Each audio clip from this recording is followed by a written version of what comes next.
Welcome to Friday 15, everybody. We are rocking here out at Master B2B with some new music. My name is Brian Beck, here with Andy Hoare. Welcome to Friday 15, our first session of 2025. Andy, new year, exciting new music, new topics. World is changing, or maybe staying the same. Welcome. And your house is still there, which is most important. Well, yeah.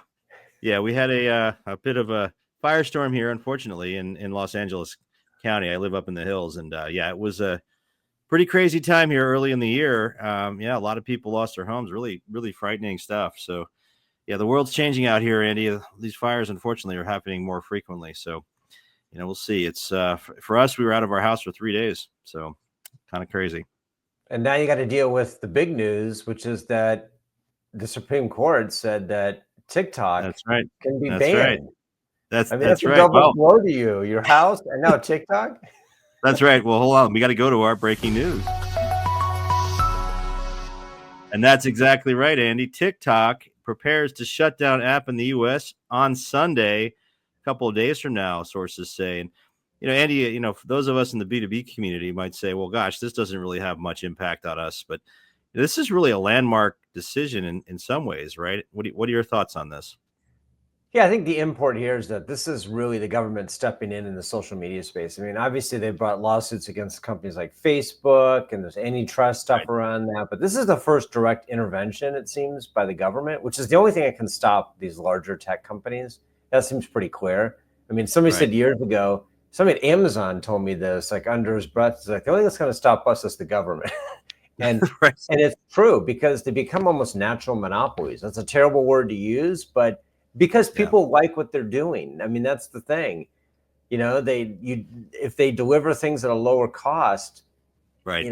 They have loyalty around that. Now, there's always the potential this could turn into something much uglier with real monopolies. But this thing with TikTok, though, is only a function of whether the government's going to enforce the law or not. And the Biden administration said they're not, and the Trump administration is kind of waffling on this. So it could be that the Supreme Court said the law of the land is TikTok can't operate in the United States, and the government and the administrations say, well, we're not going to do anything about it. So we'll see what happens.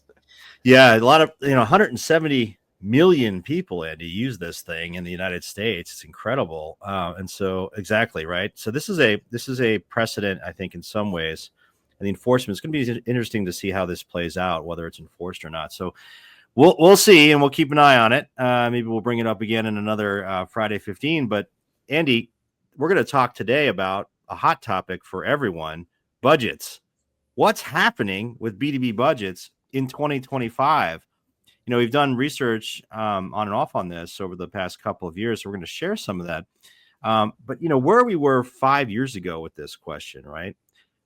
This is some research that was done back in, I think, 2019, 18, 19. What are your biggest challenges in building your B2B e-commerce business? Well, the number one across manufacturers and distributors, number one reason or challenge is lack of money. So clearly in the past, and we've heard this anecdotally through the years, lack of money is really, it's leadership not providing the dollars or understanding how to think about investments in digital. And I think that persists, and we're going to talk about that today. But if we fast forward, we did this research last year where we asked the question, has your company provided you with sufficient financial resources to achieve your technology investment goals for 2024? We asked this question early 2024, and a massive number, almost 90%, said yes. Yeah, we're getting the money we need. But at the same time, and we've cited this statistic numerous times, the ROI pressure on the executives getting the money has increased, has sped up. Almost 70% said compared to 3 years ago, the time frame I need to show an ROI has increased. It's sped up. So you've got this pressure on the digital team, the e-commerce team, to show me the money, show me what you're doing for this. And the challenge we have here, Andy, is that ROI on some of these digital investments can take time. These are significant investments sometimes, multi-millions of dollars, $10, $15 million in some cases for major systems implementations, global multi-brand companies. Gartner says the enterprise e-commerce platforms generally achieve ROI within 18 to 24 months, factoring in, setup costs, integration challenges, et cetera. So look, I mean, and you and I know this. I mean, I've lived this as a VP of e-commerce and practitioner. It takes time to recognize the investment and or the return, and it's also really hard to measure sometimes. You think about sales or traffic interaction being done on the e-commerce or digital front, but then the actual revenue coming in through other channels like a Salesforce or an EDI system or some other way. And how do you measure some of these things like PIM or product information management or data cleanup or foundational investments in analytics and things like that? So what are your thoughts on all this? I mean, gosh, we've seen some improvements in budget availability, but are we setting ourselves up for failure here because we can't show the ROI? Well, do me a favor, show me the next slide. And then Okay. there's a lot to discuss here. So I think this is the last slide on this. These two things are interrelated. So we asked our practitioners during our roundtable series last year, we gave them time and we said, hey, we're going to take 5-10 minutes here. We have basically a quick survey. We want to know what your priorities are for 2025.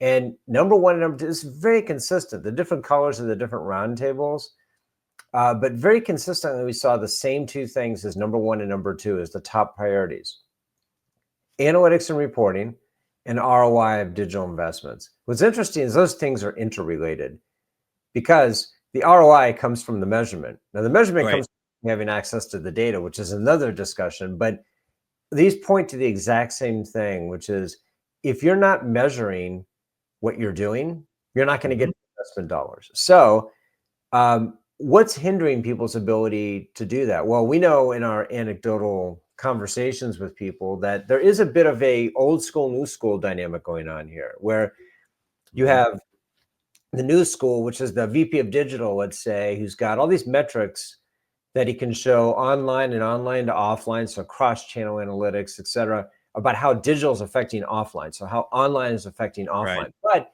if the CFO at one of these companies, which is still traditional, right? Many of them won't accept those arguments. They're looking at things like, how is this increasing inventory turn? Which, by the way, those are great metrics, but they may not be the right metrics in this new day and age. So what we've seen is that people are not necessarily gathering the right data.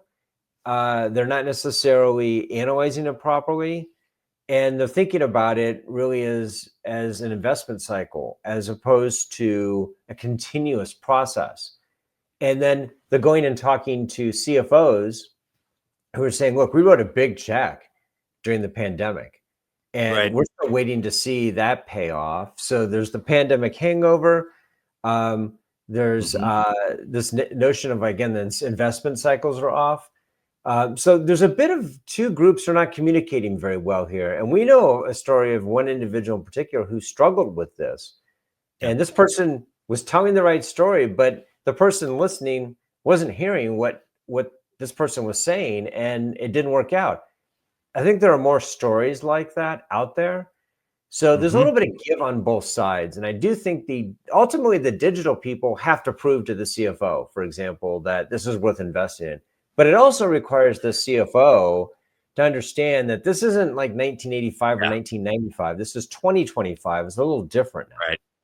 Well, what's fascinating, Andy, we're gonna bring this to a head at our summit. We're looking to do a summit in March at the University of Chicago. We're looking to have a CFO panel there and actually get the perspective of some of those CFOs, talking with openly with our heads of e-commerce and heads of digital and marketing, and what are the things they actually need to see, and what are the challenges. I relate this back to my book, published it almost 5 years ago now, but I included a study in there from Korn Ferry, and what they did was they looked at the traits of the most successful digital leaders as it relates to different metrics of e-commerce maturity. And what they found, this is probably no surprise to those who are listening, who have been successful, is you're as much of a salesperson and a collaborator as you are an executor when you're leading e-commerce at these companies. And this applies to the CFO as much as it does, all other aspects of the business, the sales team, et cetera. you have to get your CFO on board with this and really do a good job selling them, right? On what are these metrics? How are we measuring this? Um, Otherwise, you're not going to get the budget. Now, there's a point at which you got to say, like our friend who shall remain unnamed, who left that company, who was the VP of digital. He couldn't get a CFO to see these things, right? Or the C-suite. And if at some point you got to say to yourself as a digital leader, I just got to leave. I got to find a different environment where the CFO and the board and all the rest are going to understand that this is, I like to say existential to some degree, right? I mean, you have to make some of these changes to your business, to data, to your infrastructure, to things that are not necessarily going to say, hey, I spent $1 and got $10 back, and I can immediately attribute it to that investment dollar. It's like opening a store, or building your back end, help desk systems. I mean, or even building a finance function at a business. Okay, finance function, tell me what your ROI is. I'm not trying to bash CFOs here, Exactly. but you know what I'm saying? Like, there's accounting functions don't have an ROI; they're cost centers. So some of How about these things just marketing? have to exist. Or marketing. Well, you could argue both sides of that one, but you get what I'm saying, right? There's a It's some double of this. standard for sure. Yes, yes, a double But standard. So I think it's also worth noting, though, that sometimes these things become tail wagging the dog scenarios where right, people spend all their time to get budget for things, and it's so hard to get it that they have money and they end up wasting the money. So I know you've seen this. I've definitely seen this where they go out and buy a PIM that they don't use. right, right, It becomes a self-fulfilling prophecy because then the right, CFO says, well, wait a minute, you guys bought this PIM 3 years ago and you're not using it. Why do you want me right, now to give you money for an e-commerce platform, re-platform, for example? You right, haven't used right. what we already bought. Yeah, They exactly. hire people who aren't qualified. That's another thing I see. They move people into roles and say, well, this guy's been with our, especially in B2B, he's been with our company for 20 years. He's Mm-hmm. got the right attitude. Has he ever done any sort of analytics? Well, he looked at our data once in our ERP, right? So then Right, this person doesn't really know how to do their job. And then ultimately, it all comes down to one thing. And I've seen this time and again. They don't have the right digital strategy because right, they don't have a digital strategy. Their digital strategy is to have a digital strategy, which is ironic because that's not going to work. So I guess when you posted this on LinkedIn, my first thought was priorities should drive budget, but all too often, this is where the tail wags the dog. It becomes reverse, where the budget then drives the priorities and they get out of whack.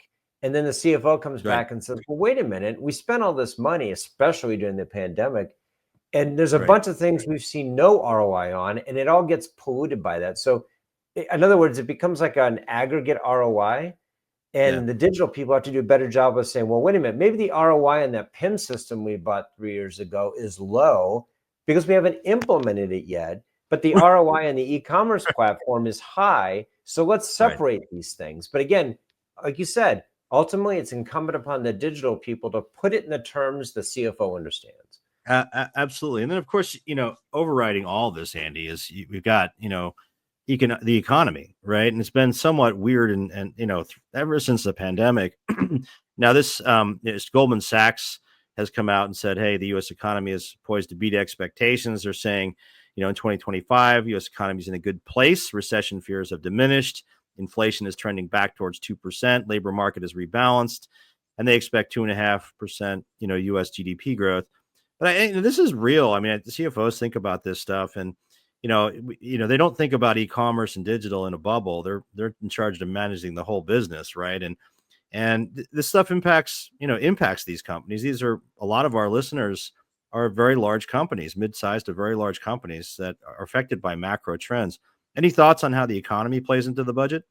Who knows? We've been talking about this for a couple of years now. And I will point out that Goldman Sachs flipped on this a couple of months ago. They had a completely different forecast, and now it's completely different again. So, hey, that might be the reality of things. It could just be the forecasts are not good for these things anymore because it's so unpredictable. Events are driving what's happening now. Who knows? Mhm. But yeah, you do the best with what you've got. And B2B companies tend to be more conservative. They tend to have to look over longer periods of time because they have to buy inventory. It's not a Right, software right, company right, where right, you just don't sell as much software. So what? But if you're a B2B company, you got a warehouse full of stuff, it costs money to carry that. So the I guess the ramifications are bigger for making investments. But it's funny, we were just talking about investments. I think a lot of the CFOs tend to think about it that way. They think of digital the same way they think of their offline investments. And that's a great example where they're not the same. Right. Right. Exactly. Well, so in 2024, we were asking about budgets, and we just did it again on LinkedIn. And let's see what people said, in terms of whether they were getting more budget or not. We asked the question, B2B manufacturers, brands, distributors, what is happening to your budget for digital investments in 2025? 50% said they were increasing, 28% said they were staying the same, and 22% said they were decreasing. Now, you can look at these numbers and say, hey, this is a relatively bullish outlook. To some degree it is, but that's down, Andy, from where we were a year ago. Now, they're not exactly the same cohort we're surveying here, but the sentiment is seems to have changed. What do you think? I think it's the economic uncertainty. This could change too in a couple of months if the economy starts to pick up or if the economy slows some more. Just look at interest rates. Are they going up or are they going down? Right, Who knows? right, The Fed right, doesn't even know, right? So if the Fed doesn't know what interest rates are going to do, then how in the world are economists going to know what the economy is going to do? I mean, right. it really is the case. I think we're still feeding. The problem is digital has changed everything. And the reality is the metrics that we used before are oftentimes lagging indicators of where the economy is going. And so Yeah, nobody's figured out yet what indicates where the economy is actually going. All they know is where it's been. And so yeah. we're in this world where we're trying to kind of figure that out yet. And it's going to take many, many years. I don't know who has the best data around this stuff. I really don't at the macroeconomic level. Well, we're going to be practical about it in this spring, this winter and spring, Andy. We've got a lot of events coming. We're going to be talking about these kinds of issues. And the most impactful thing that we've found is not listening to, Wall Street analysts and such, but really learning from your peers. And so we have a lot of formats that, allow people to do that. We have our forum, which is free to join for practitioners. You can go to our website, Master B2B, and sign up for the forum. That thing continues to grow. I'm seeing new people every day on there and interacting on issues, like this, but also others. I see a lot of people asking questions about systems and approaches and even marketing attribution and, things to invest in, SEO and platforms and just sort of all different questions. It's a great place. There's no cost. It's practitioners only. There's no vendors or solution providers in this forum. So you can feel confident you're in a trusted environment there. So again, free to join. So we encourage you to do that. If you're a practitioner, go to our website and sign up. And then we're having a lot of conversations this year, Andy, across 10 markets. We have some new markets we're going to with our roundtables, which are late afternoon discussions on topics, including things like ROI and metrics and things of that nature. And we're going to be in some new markets. We're going to be in Charlotte, Cincinnati, St. Louis, and returning to a number of other markets this spring: Atlanta, Cleveland, Denver, Minneapolis, Dallas, Los Angeles, and New York City. So we encourage you to go to our website, go to future events, and you can see and sign up there. There's no cost for practitioners to join those. And then we have our summit, Andy. Yeah, go ahead. One quick point about this. It is also the case. I think it's definitely arguable that the macroeconomy in the United States is not what it once was. It's not a monolith anymore. These are regional economies. Some Yeah, economies are doing different from others. Some might be in a quasi recession. Some might be booming. We've seen this where in the Northeast, for example, the economy may be heading in one direction and the South going in another direction. So this is another reason why our regional roundtables, I think, are especially good.